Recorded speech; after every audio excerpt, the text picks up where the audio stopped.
Graça e paz, queridos. Pastor Alexandre aqui e hoje eu estou aqui para gravar um vídeo diferente. Estou aqui para gravar um vídeo de explicação. Há um tempo atrás, uma das nossas seguidoras, a Márcia, colocou uma dúvida muito pertinente no nosso canal. Ela colocou isso lá nos episódios de Ruth.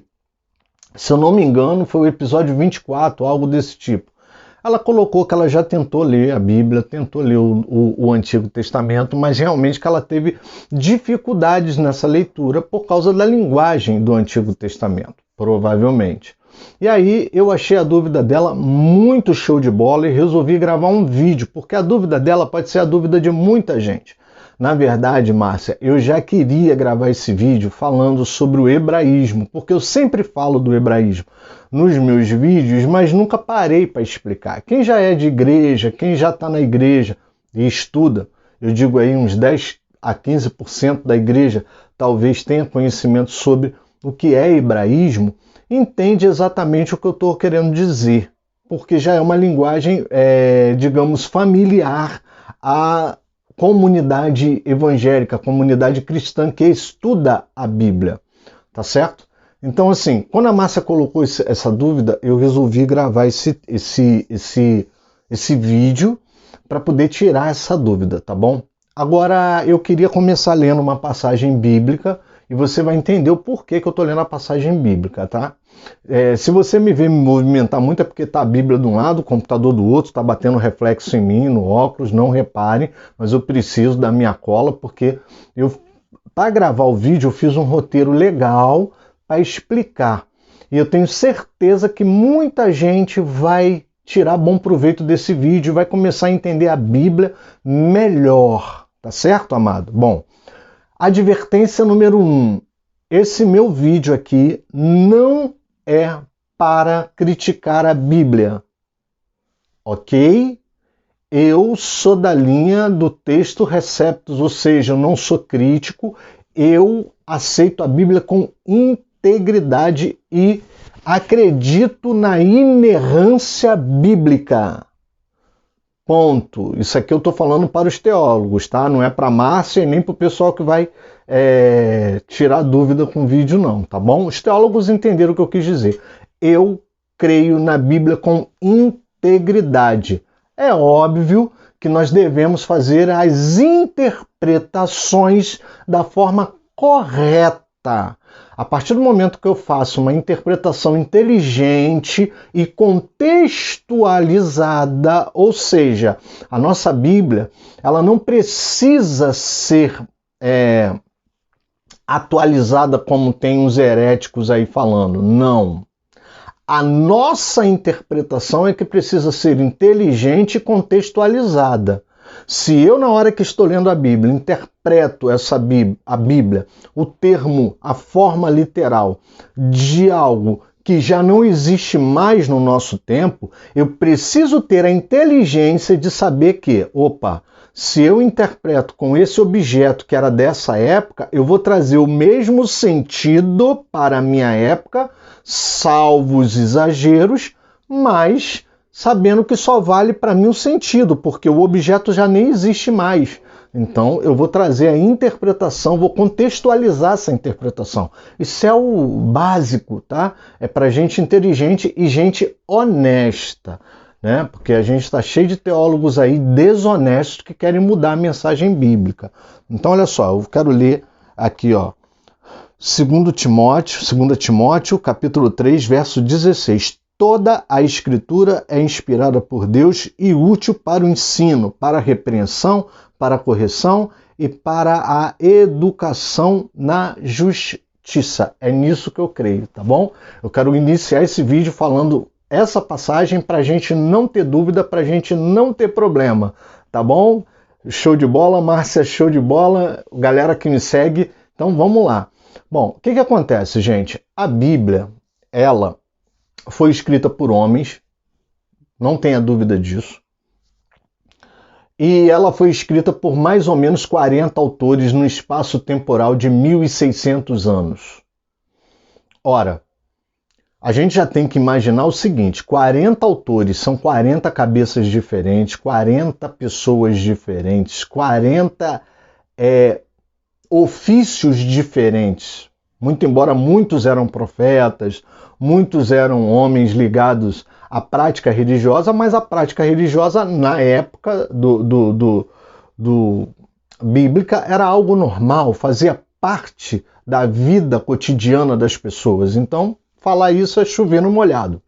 Porém, nós tínhamos boiadeiros, nós tínhamos homens simples, lavradores, nós tínhamos profetas de palácio, nós tínhamos profetas fora de palácio, profetas sem recursos, nós tínhamos sacerdotes escrevendo, nós tínhamos contadores escrevendo, nós tínhamos médicos escrevendo, ou seja, nós tínhamos uma série de ofícios. Nesses 40 homens havia várias vocações, vários ofícios. 1.600 anos na linha temporal, vamos imaginar, esses 1.600 anos, amados, já diz pra gente que foram épocas diferentes, contextos diferentes. E localidades? Gente, localidades completamente diferentes. Algumas foram escritas no Egito, outras foram escritas na Palestina mesmo, outras foram escritas na Babilônia, outras foram escritas ali próximo aonde acontecia o espalhar do Evangelho, né? Então, amados, a Bíblia ela foi escrita por vários autores em vários anos, 40 autores aproximadamente, no espaço de 1.600 anos, e em lugares diferentes, culturas diferentes, panos de fundos diferentes. E aí você vai falar assim, mas pastor Alex, com todas essas diferenças, é possível que a Bíblia seja a palavra de Deus? Eu vou dizer para você, é por isso que ela é a palavra de Deus. Porque quando você abre a Bíblia em Gênesis e vai até Apocalipse, você vai ver que a Bíblia ela tem um único assunto central, que é falar de Cristo Jesus, manifestar Deus, o plano salvífico de Deus, o plano da salvação de Deus para a humanidade. A Bíblia ela só dá conta e só se encarrega disso. A Bíblia ela vai dar conta de nos contar a boa nova, o Evangelho. Ainda que no Antigo Testamento nós vamos encontrar o Evangelho, a graça. Basta ler com sensibilidade. Tem uma galera aí, né, mais tradicionalzinha, que diz que não, que a gente só vai encontrar a graça no Novo Testamento. Está errado. A gente vai encontrar a graça de Deus no Antigo Testamento e vai encontrar a graça de Deus manifesta no Novo Testamento. Amém, querido? Então, vamos parar com essas histórias, essas conversas fiadas. Então, a Bíblia foi inspirada por Deus. Vamos imaginar que os caras estavam em lugares completamente diferentes, afastados. Como que esses livros se juntaram? Como que esses livros foram concatenados? Sendo escritos por homens diferentes, de culturas diferentes, em lugares diferentes, em épocas diferentes, em contextos diferentes, em climas diferentes, me fala, como é que ela conta a mesma história? Como é que ela segue a mesma linha interpretativa? Como é que ela segue a mesma linha narrativa? Então aí está o milagre. Então, assim, tem gente que procura prova científica na Bíblia. Não, a Bíblia não dá conta, a Bíblia não é para isso. Existem os livros científicos para isso. A Bíblia, né, por ser tremenda, ela dá dicas para a gente de fenômenos naturais que confirmam a ciência. Mas a Bíblia ela não foi escrita para combater a ciência. Tolos são os homens que ficam com essa historinha de a Bíblia, eu vou escrever a Bíblia, eu vou ler a Bíblia, mas a Bíblia ela contradiz com a ciência. Não, a Bíblia não contradiz com a ciência. A gente que quer tentar explicar a Bíblia do ponto de vista científico, e a Bíblia não foi escrita para isso. A Bíblia foi escrita para manifestar a glória de Deus através da história aos homens, o seu plano de salvação. Amém, querido? Então, pode parar com isso. Então a Bíblia ela é, sim, a palavra de Deus inspirada, como diz aqui em 2 Timóteo, capítulo 3, verso 16.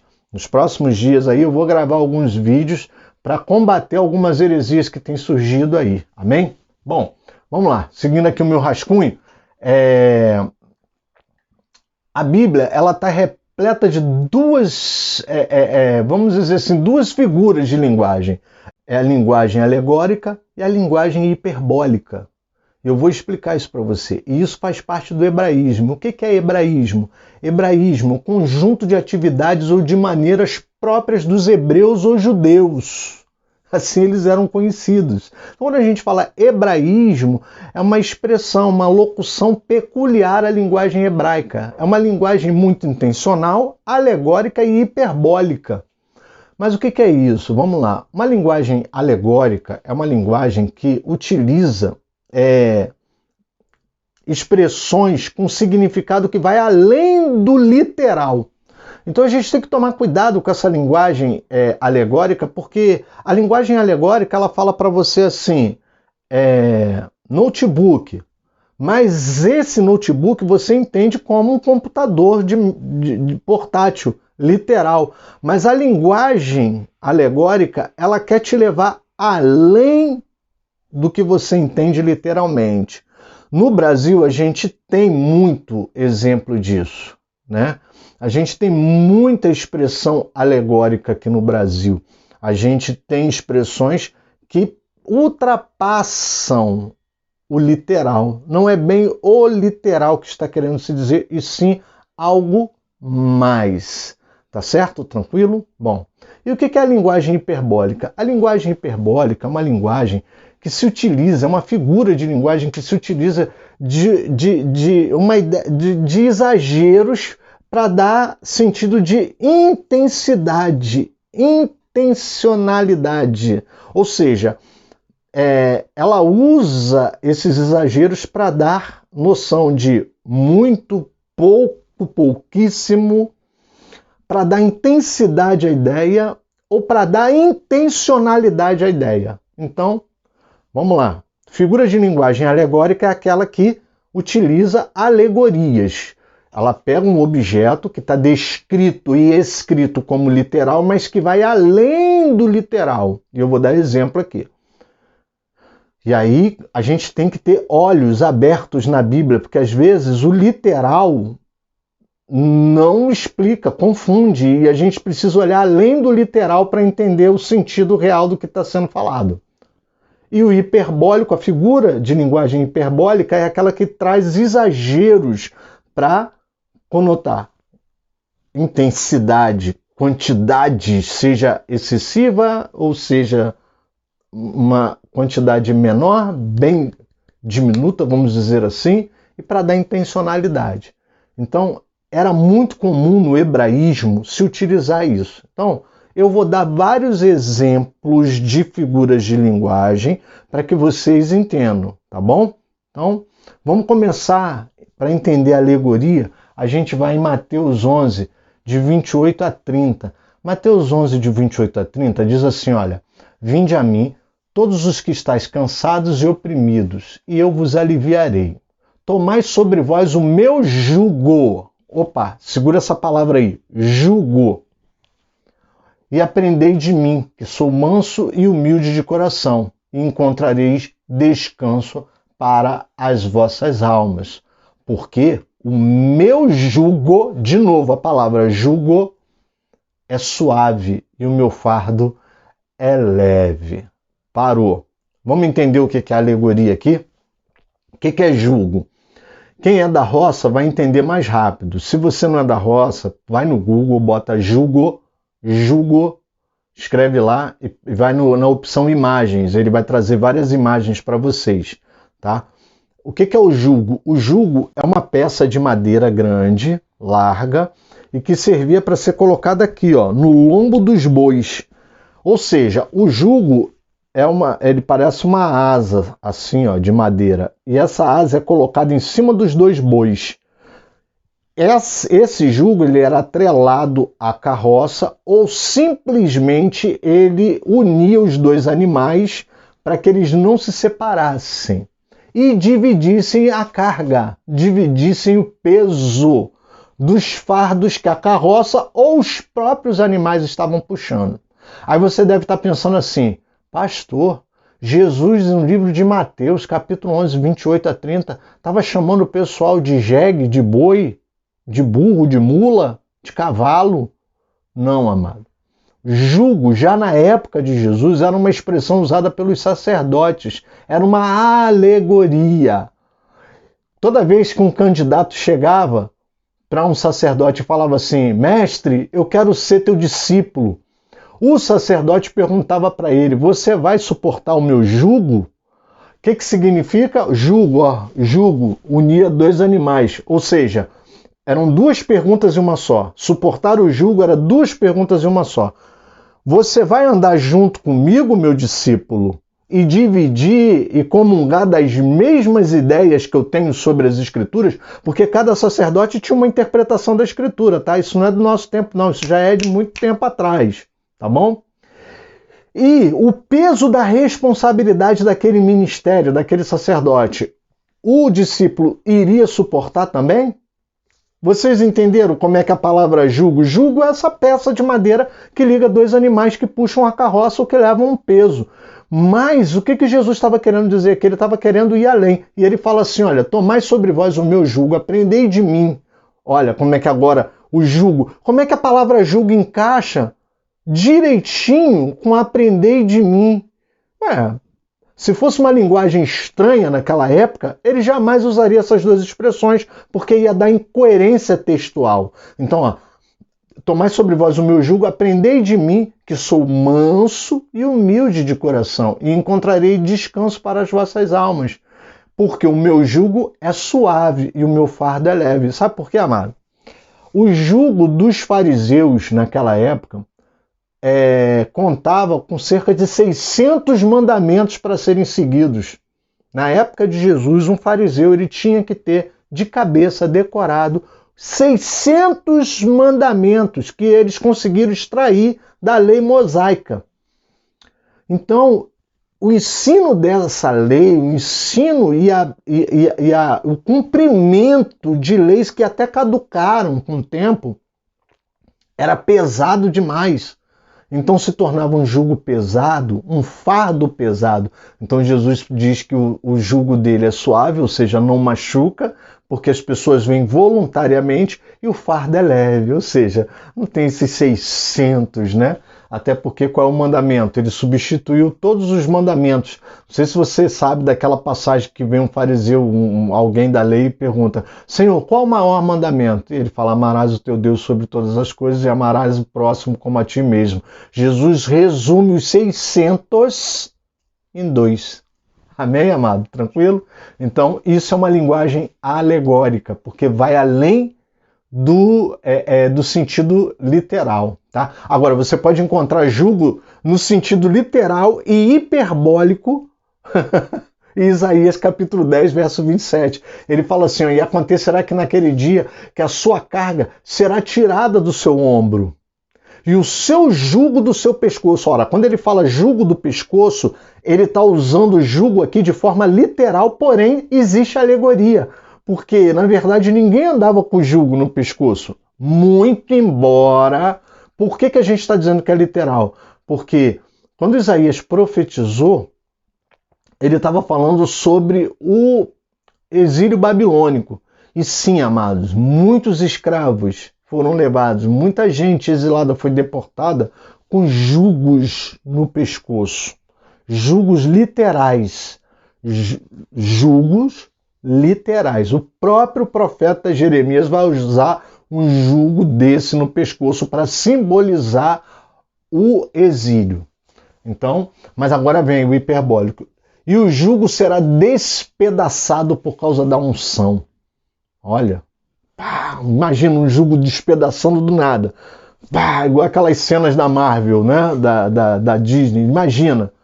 Aí a gente vê aqui por causa da unção, a gente vê a questão hiperbólica. A gente sabe que esse jugo iria ser tirado por causa da obediência que eles tornariam a ter para com Deus, e essa obediência traria a unção sobre eles, a fé em Cristo Jesus. Porque essa palavra aqui, ela não está falando tão simplesmente da época, da saída do exílio, mas ela já está falando e apontando para Jesus.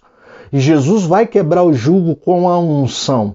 E isso através do crer e através da obediência.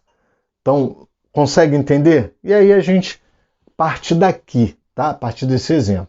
Então vamos lá. Eu vou dar aqui algumas características para vocês irem entendendo a respeito dessa linguagem. Como ler a Bíblia e não se confundir com certas coisas. Bom, o primeiro exemplo que eu quero dar para vocês é a questão da palavra filhos. A gente tem que tomar cuidado, porque na Bíblia, quando ele fala assim, ó, por exemplo, Lucas capítulo 10, verso 6, e se ali houver algum filho da paz, ou seja, filho da paz, né, como em Efésios 2:2 vai falar que agora atua nos filhos da desobediência, Efésios 5:8, e vivam como filhos da luz, ou seja, quando a Bíblia utiliza filhos da luz, filhos da desobediência, filhos da paz, ele está querendo dizer que eles são filhos da qualidade que caracterizam essas pessoas. Então, filho da paz significa uma pessoa apaziguadora. Filhos da luz significam pessoas que levam luz aos outros. Filhos da desobediência significam pessoas que são desobedientes por natureza. Amém, querido? Então, cuidado quando você encontrar o termo filho, para você não se confundir, tá? Segunda coisa, para você entender assim, né? Amar e aborrecer. Cuidado com esses dois verbos. Cuidado. Às vezes a gente vai encontrar, inclusive, um trocadilho entre eles. Amar e aborrecer. E aí você vai começar a entender o que é exagero. Por exemplo, se você olhar direitinho, no exemplo número 1 que eu dei, que foi do filhos, filhos da luz. Nossa, dá uma conotação, né? Sobrenatural até. Mas não, é uma pessoa apaziguadora. Entenderam os exageros? Né? Entenderam? Filhos da desobediência. A gente já pensa logo que é o cão, né? Chifre, tridente. Não, são pessoas que são desobedientes, que elas simplesmente não obedecem. Então, são consideradas filhos da desobediência. Vocês conseguem ver o hebraísmo permeado nisso? Vocês conseguem ver essa linguagem hiperbólica? Mas vamos lá, vamos continuar, porque aqui eu estou tratando mais das questões de semântica, mas a gente vai chegar nas ideias mesmo dos textos, tá? Então, amar e aborrecer. A gente tem que tomar cuidado, porque às vezes isso tem um certo exagero. Então, olha, o amar não vai significar exatamente um amor incondicional. E nem o aborrecer, que é traduzido em algumas linguagens, em algumas traduções bíblicas como odiar, não é o ódio, não. É simplesmente preferir e preterir. Ou seja, por exemplo, Romanos 9:13, amei Jacó e odiei Esaú, e aborreci Esaú, ou desprezei Esaú. A gente vai encontrar esses três verbos, não? Significa o seguinte, eu preferi Jacó e não preferi Esaú. Entenderam? Em Deuteronômio 21:15, uma a quem ama e outra a quem aborrece. Nossa, fica uma coisa assim, né? Oh, não. Então a gente tem que tomar cuidado porque o verbo aborrecer, odiar, ele vem com peso, uma conotação bem pejorativa, uma coisa odiosa, uma coisa que aborrece. Não, é que simplesmente não é preferida. Preferencialmente não faça isso. Não pratique isso. É isso que a linguagem quer dizer, tá bom? Terceiro exemplo, né? A gente tem que tomar cuidado com os plurais. Os plurais também dão exageros. Gênesis 8:4, né? Quando fala da arca, que a arca repousou sobre as montanhas ou montes de Ararat. Como que uma arca, por maior que ela fosse, ela era grande, como que uma arca vai parar, porque as águas foram baixando, e conforme as águas vão baixando, é óbvio que a embarcação ela fica atolada, ela para, ela aterriza, vamos dizer assim. Vou usar um verbo errado aqui, tá, gente? Aterriza de avião, mas eu estou falando de uma arca, de um navio, de um barco, de uma embarcação. Ela vai parar, ela vai pousar, que é a palavra que a Bíblia utiliza, em cima do que primeiro vier à superfície da água. No caso eram montes, eram montanhas. Gente, mas como que ela vai parar em cima de montanhas, de uma cadeia de montanhas? Então, gente, presta atenção. Em Ararat haviam várias montanhas. A arca parou sobre uma delas. E aí a gente, quando lê em Gênesis 8:4, vai estar lá, sobre os montes de Ararat. Aí você fica, meu Deus, como é que essa arca era muito grande, gente? Não, ela tinha um tamanho normal de uma embarcação, tá, amado? Então, assim, ela parou em cima de um monte, tá? Então, vamos, né? A gente tem que tomar cuidado. Por exemplo, no livro de Juízes, capítulo 12, verso 7, falando de Jefté, do juiz Jefté, diz que ele foi sepultado nas cidades de Gileade. Cortaram o corpo dele em pedacinho, levou um pedaço para cada lugar para enterrar, porque como é que um defunto só vai ser enterrado em várias cidades de Gileade? E agora vamos entender aqui. Gênesis e provavelmente Juízes não foram escritos pelas pessoas que viveram o episódio. Então, por exemplo, vamos falar de Gênesis. O episódio da arca parar nos Montes Ararat, o personagem que estava dentro da arca e que podia dizer para a gente aonde exatamente ela parou, né, era Noé. Só que quem escreve o livro está 6, 7 gerações depois, que é Moisés. Moisés, para dizer aproximadamente aonde era o local, ele fala Montes Ararat. Provavelmente o escritor de Juízes não tinha como deduzir em que local exato sepultado Jefté. Então ele teve que falar nas cidades de Gileade. Ou seja, ele sabe que foi lá para o lado de Gileade, mas ele não sabe em que cidade específica. Então ele usa o plural para dar proximidade. Olha aí, ó, quanta coisa a gente já vai jogando por terra, né? E olha, nada do que eu estou falando desmente a Bíblia. Jefté foi enterrado em uma das cidades de Gileade, só que como não se sabia, colocou no plural. Eu estou te explicando como interpretar isso, tá? Quarto exemplo, gente, cuidado com a palavra pai, porque pai significa cabeça, significa às vezes na Bíblia usa a palavra pai, mas tem que tomar cuidado, porque o autor está resumindo o patriarca, o cabeça daquela família. E aí a gente precisa tomar um pouco de cuidado, porque às vezes não foi o pai que fez, ou foi o pai especificamente que fez e acaba botando todo mundo no bolo, ou às vezes não foi o pai que fez, mas como é daquela família daquele pai, ele entra no bolo e aí a coisa fica difícil, né? Pai aí, ele sempre vai representar descendência. E aí a gente lendo, às vezes a gente não tem essa capacidade de ver que foi descendência. E a gente acaba se confundindo, tá? Vamos usar um exemplo aqui bem legal para a gente entender. Gênesis 9:25. Maldito seja Canaã. Maldito seja Canaã. Gênesis capítulo 9, verso 25. Gente, Noé, quando falou esse texto, quando falou essa frase, que foi escrita 6 gerações depois, 7 gerações depois, por Moisés, ele jamais chamaria Cã, que é o seu filho, de Canaã. Porque Moisés, sim, teria o conhecimento de que Cã veio a dar origem à cidade de Canaã. Então você veja que aqui Moisés já usa o nome paternal para a descendência, ou seja, Canaã, maldito seja Canaã. Gente, mas Noé nunca, jamais usaria essa expressão. Noé falaria, maldito seja Cã, porque Cã viu a nudez do pai quando ele tomou um vinhozinho lá na tenda dele, tá certo? Então aqui Noé estava maldizendo seu filho. Então ele jamais usaria a expressão Canaã. E a gente vai ler Canaã porque na verdade quem escreve é Moisés, que muito tempo depois, 7 gerações aproximadamente depois, vai ter noção de que Cã deu origem a Canaã, tá certo? Por exemplo, Salmo 14, verso 7 vai dizer: se regozijará Jacó e se alegrará Israel. Opa, como assim?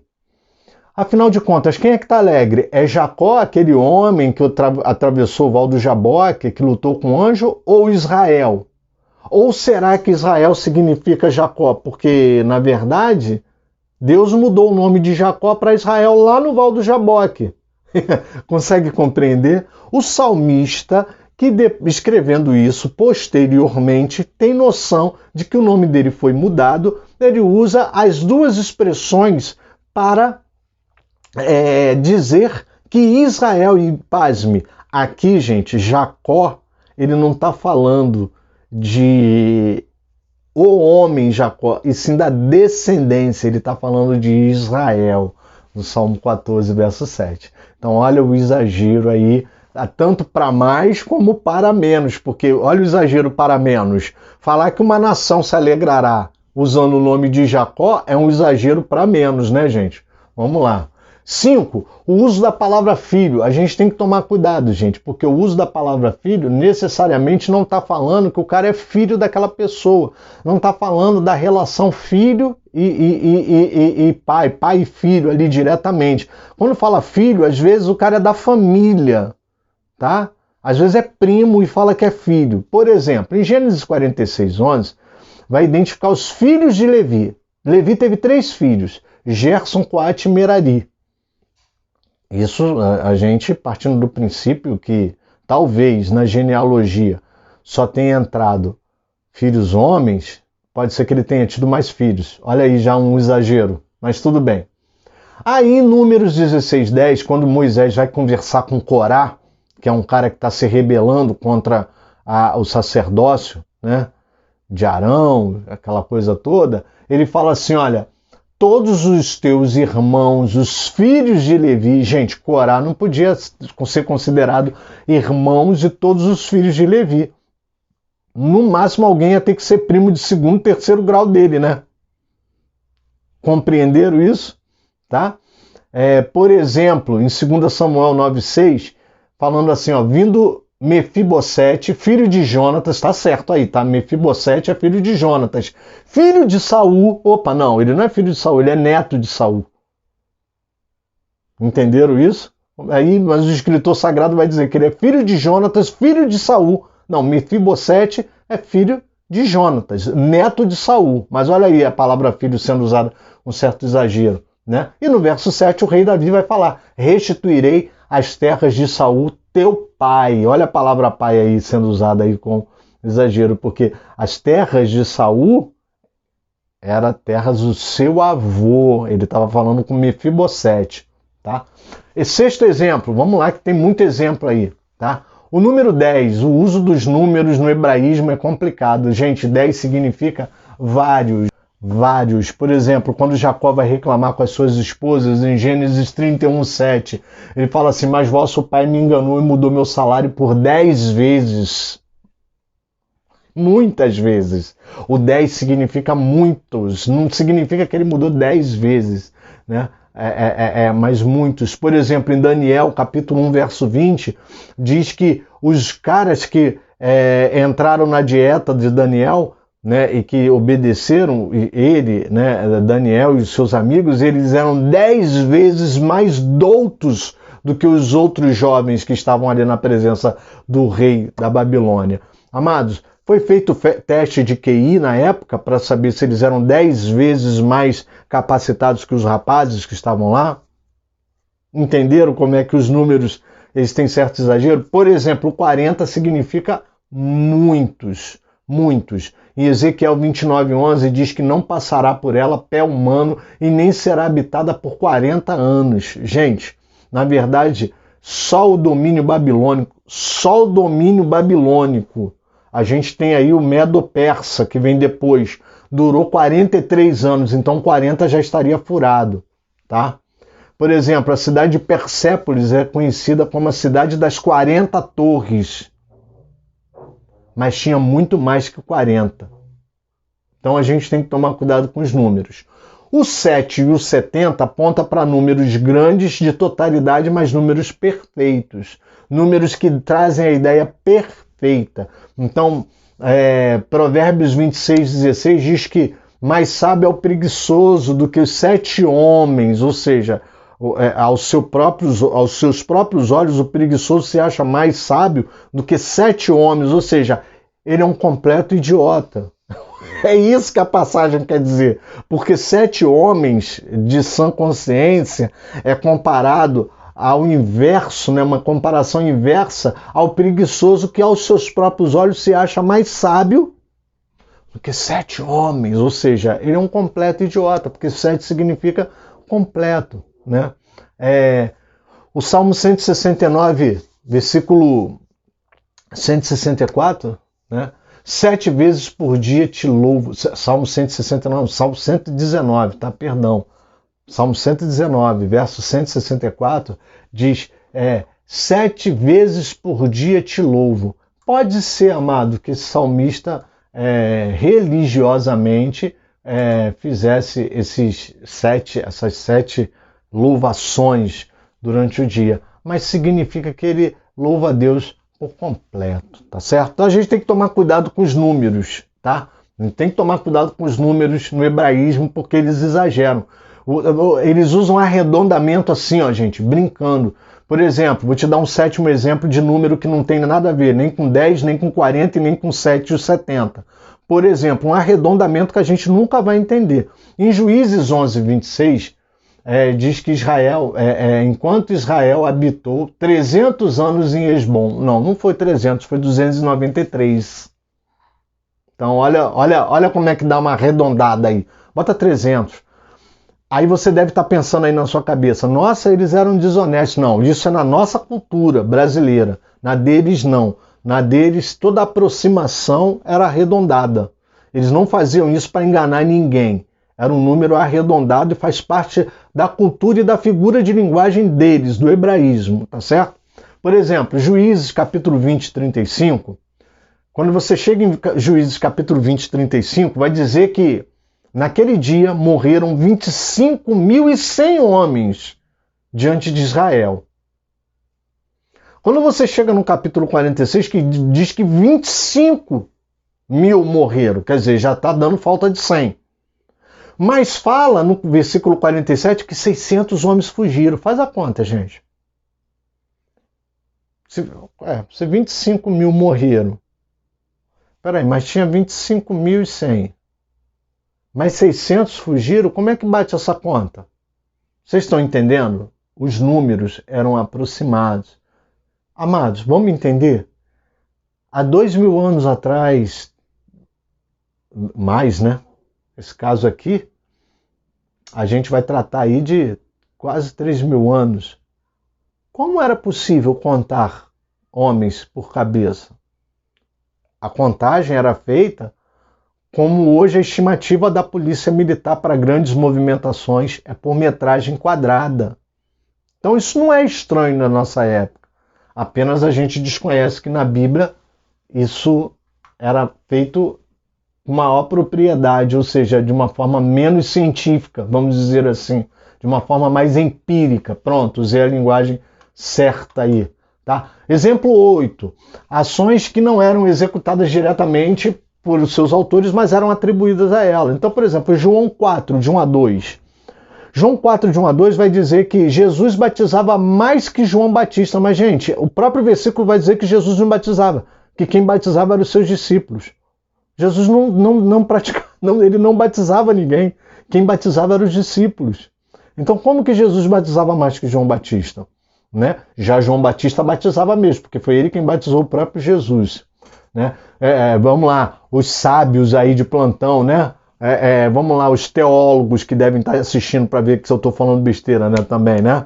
E veja bem, esse vídeo aqui, ele está sendo explicado para pessoas que não são teólogos, tá? Então eu estou explicando para a Márcia e para todo mundo que tem dúvida sobre hebraísmo, né? Voltando aí. Mas vou usar um texto aqui que os teólogos amam usar. 2 Coríntios capítulo 3, verso 6, que ele diz que a letra mata. Gente, não é a letra que mata. A lei, no caso aqui, Paulo está falando que a letra é a lei. A lei declara que o transgressor vai morrer. Então, ele, para resumir numa expressão de hebraísmo, ele fala, olha, a letra mata. Ou seja, é como se ele estivesse falando assim, olha, a lei vai dizer que você vai morrer. Não é a letra que mata, porque muita gente usa esse texto hoje dizendo que estudar as escrituras esfria o crente, que mata o crente. Nananina não. Nada disso. A letra mata, Paulo estava querendo dizer que a lei, ela só produz morte, porque ela só dizia o que o transgressor pagaria, qual era a transgressão dele, mas não dizia qual era a solução, que vai ser a graça. Amém, querido? Glória a Deus. Nono exemplo, olha aí, ó. Gente, é muito exemplo para vocês entenderem, tá? afirmações irônicas, mas que são mandamentos contrários. Já tem que tomar cuidado, que a Bíblia, gente, tem escritor que é irônico e a gente não consegue. Porque quando a gente vai ler a Bíblia, a gente, né? Oh, meu Deus, a Bíblia. Aí você lê, né? E você esquece que às vezes o escritor está sendo irônico. Irônico. Ezequiel 29:39. Deus vai falar através de Ezequiel: ide, sirva a cada um os seus ídolos. Vai servir os ídolos para ver. É uma ironia. Ele não está mandando ir servir os ídolos.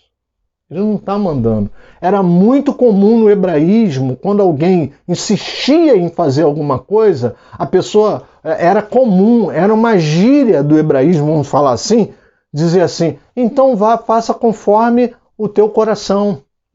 Tipo assim, vai, faz aí, né? Números de 20 a 22. Números, capítulo 22, do verso 20 ao verso 22. Balaão, né? Deus fala assim: levanta-te e vai com eles. Aí logo em seguida, no versículo seguinte, e a ira de Deus acendeu-se porque ele se ia com eles. Gente, alguém vai falar, Deus é bipolar. Não, a primeira parte foi uma ironia. Só que a gente, quando está lendo, não consegue extrair essa ironia do texto. E aí a gente lê reto, né? E aí nessa leitura reta a gente pensa que Deus mandou ele ir, que depois Deus está virado com ele. Não, Deus usou de ironia. Lá ele, o personagem na história, ele sabia que Deus estava desaprovando a ida dele, né? Mas enfim, 10º exemplo, cuidado com os personagens diferentes com o mesmo nome. Tá outro erro aí, gente, brabo. Por exemplo, Abimeleque. Todo mundo acha que Abimeleque era um nome. Abimeleque era um nome, só que o nome Abimeleque era um nome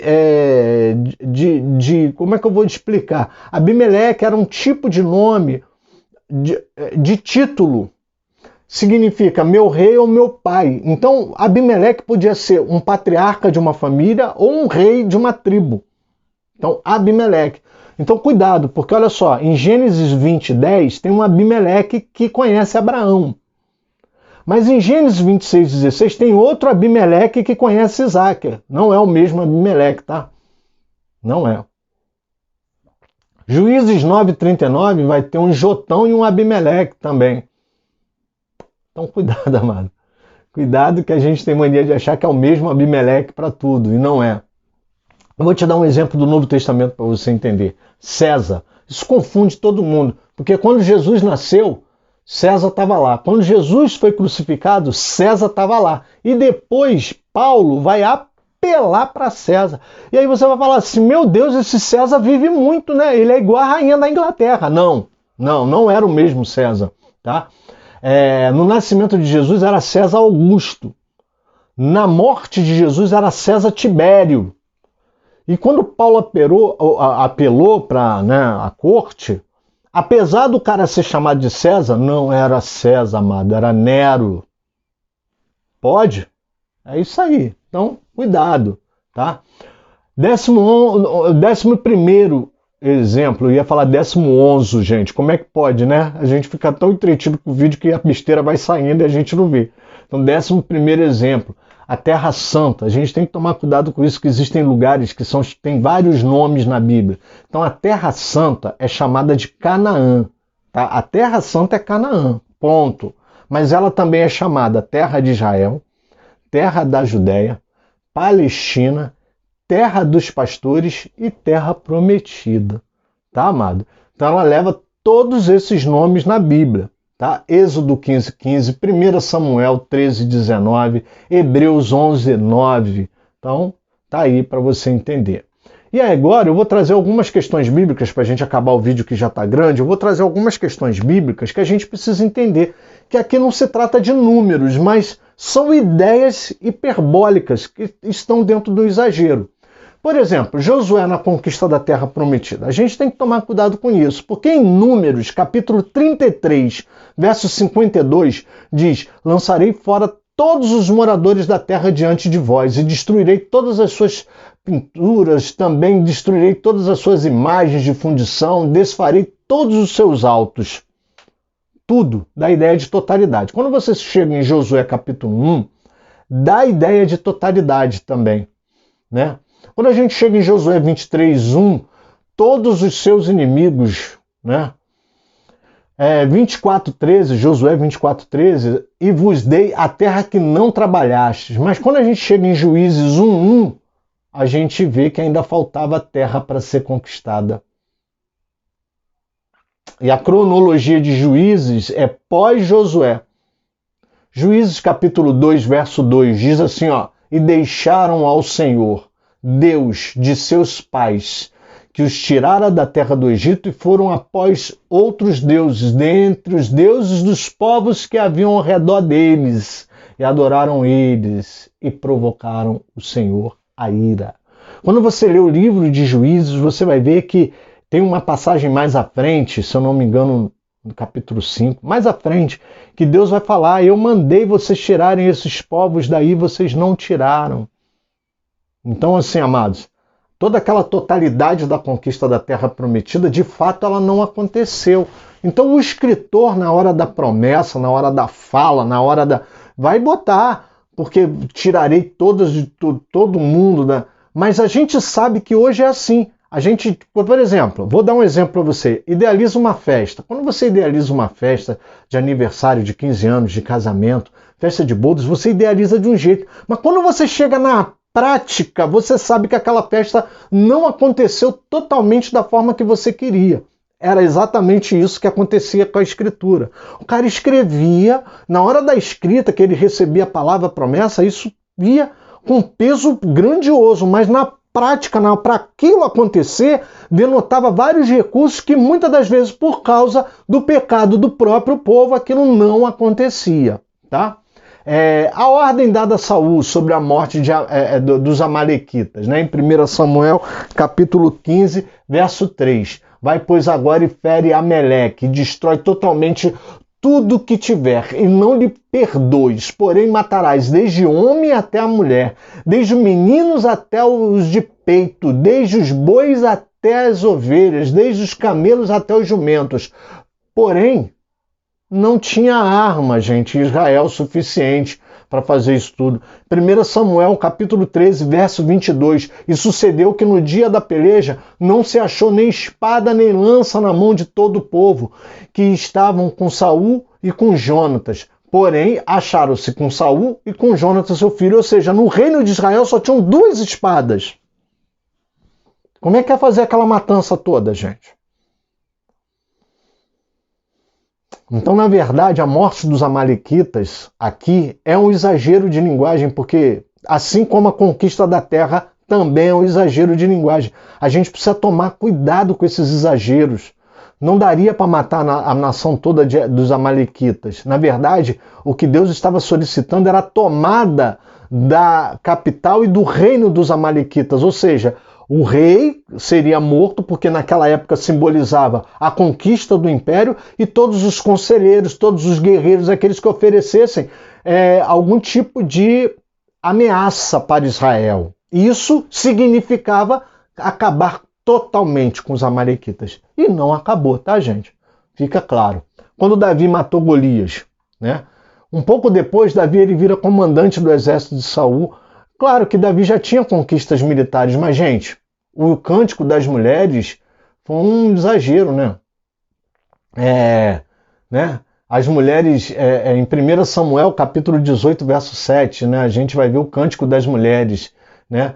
As mulheres dançando e cantando se respondiam umas às outras, dizendo: Saul feriu os seus milhares, porém Davi seus 10 milhares. Gente, Davi ainda não tinha alcançado esse número. Tá certo? Davi não tinha alcançado esse número, não teria como. Então vocês conseguem perceber os exageros? O hebraísmo é isso. E agora eu vou falar de uma última questão antes da gente encerrar, que é para a gente tomar cuidado, principalmente no livro de Salmos. O livro de Salmos ele está recheado de um exagero, mas um exagero contaminado com um padrão moral do povo israelita. E aí a gente precisa tomar cuidado com isso. Muita gente quer trazer o judaísmo para dentro do cristianismo e a gente precisa tomar cuidado. Né? Existe um parâmetro moral em Israel, que era olho por olho, dente por dente. Aí Jesus vem quebrar esse tabu. Jesus vem quebrar esse tabu. A gente precisa tomar cuidado. E aí, por exemplo, o Salmo 137, versículo 9, que tem um herético aí que anda usando esse salmo para dizer que a Bíblia precisa ser atualizada, porque diz assim, ó, feliz aquele que pegar teus filhos e der com eles nas pedras. Isso é um israelita que escreveu o salmo, desejando isso para Edom. Ele está desejando isso para Edom. Ele está falando, ó, feliz aquele que pegar teus filhos e der com eles na parede. Dizendo que Deus fazia apologia à matança, ao genocídio, Deus nunca mandou ninguém fazer isso. Deus nunca mandou ninguém usar de justiça própria. Isso aqui foi um desejo de escrita do próprio salmista em escrever isso. Sim, baseado na própria história, porque Deus iria fazer justiça contra Edom. Por que Deus iria fazer justiça com o próprio Edom? Porque Edom ajudou a Babilônia na invasão de Israel. A gente vai ver isso em Obadias, capítulo 1, de 10 a 15. Edom, ele ajudou a Babilônia com a crueldade.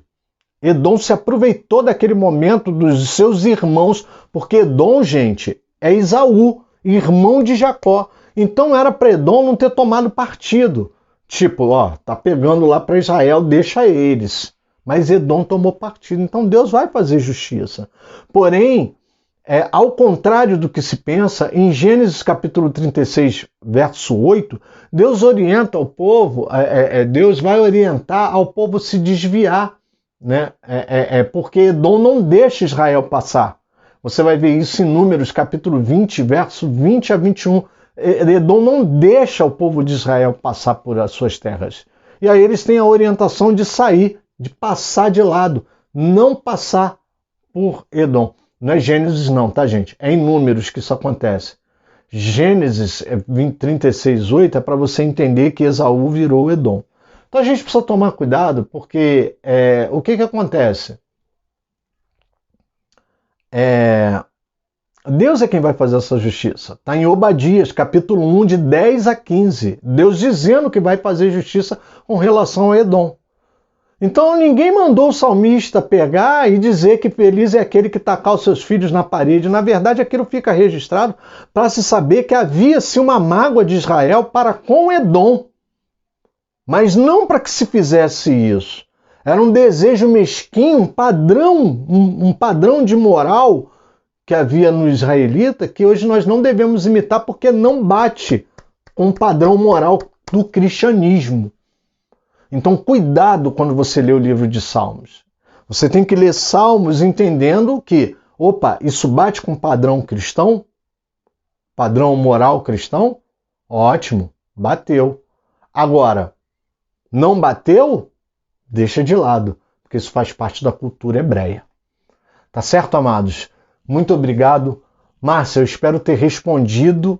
Eu espero que você utilize esses exemplos para você não mais ter o engano de que o que está escrito no literal, pé da letra, dá medo. Não, isso é exagero, isso é hebraísmo, isso é hipérbole, isso é alegoria, tá?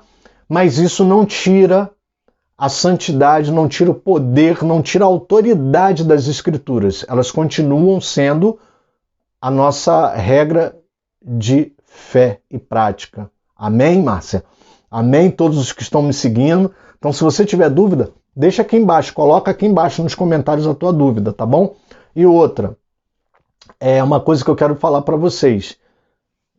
A interpretação é que tem que ser contextualizada. Qual era o sentido que Deus queria daquilo naquela época? É o mesmo sentido que eu vou extrair para hoje. Isso é permitido, é genuíno, é inteligente. Agora, dizer que a Bíblia precisa ser atualizada para dar lugar às práticas que sempre foram, são e serão pecados, eu lamento aí pelos teólogos da modernidade. Quero agradecer ao pastor Carlos Vailate, que me auxiliou nisso aqui, com um texto que ele pôs na rede social dele, tá? Você pode encontrar ele no Instagram, Carlos Vailate, tá? E o livro de hermenêutica, Regras de Interpretação das Sagradas Escrituras, da editora Vida, de 1968, gente. A edição. Querido. Significa que o povo já não estuda a Bíblia há muito tempo. Tá certo? Então, ó, fica com Jesus, amado.